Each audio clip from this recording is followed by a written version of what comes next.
Isang estudyanteng 15 taong gulang ang sugatan ng saksakin umano ng mga kapwa menor de edad sa Makati. Nakatutok si Marin Zumal. Mas maayos na ang lagay ngayon ng 15 anyos na si Ted, hindi niya tunay na pangalan, matapos siyang masaksak ng 2 beses. Sa may likurang bahagi ng kaniyang balikat tumama ang unang saksak, ang isa naman sa kaniyang tagiliran.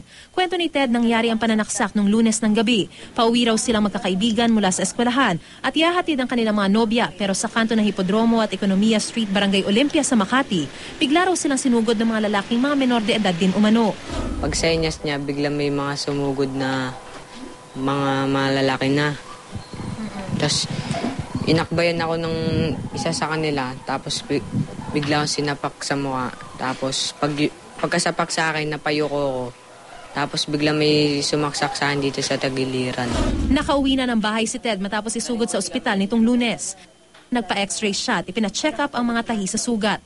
Maghilo man daw ang mga sugat na kanyang tinamo. Dadalhin naman niya ang traumang inabot. Takot na lang po na dumaan ulit doon. Pero, kasi po,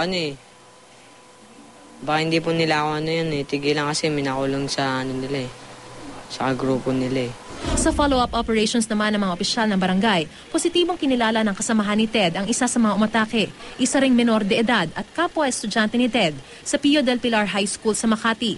Nasa pangangalaga ngayon ng DSWD sa Makati ang suspect. Inamin daw nitong siya ang sumapak sa biktima pero itinangging siyang sumaksak.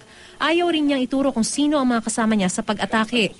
Nais ng ama ng biktima na magsampa ng reklamo laban sa suspect. Kinumpirma ng principal ng paaralan ng mga estudyante nga nila ang biktima at mga suspect. Pero drop na raw ang suspect dahil mahigit 1 buwan nang di pumapasok. Sa kanilang investigasyon, lumalabas na mistaken identity ang dahilan kung bakit nakursunadahan si Ted ng ilang kabataan. Pero di rin tinatanggal ang anggulong selos at away ng mga gang. Napagkamalan siya. Dahil lagi siyang umi-standby dun sa lugar nung grupong yon. Yun ang sinasabi nung isang bata, yung isang witness. May witness kasi na kasama na raw yung selos at saka yung sa grupo. Maaaring kursunada rin nung sumaksak yung babae.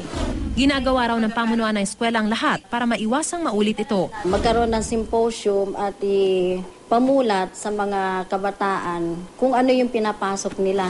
Aminado naman ang pulisya na maraming insidente ng karahasan ang naitatala na sangkot ang mga kabataan. Mariz Umali, nakatutok, 24 Oras.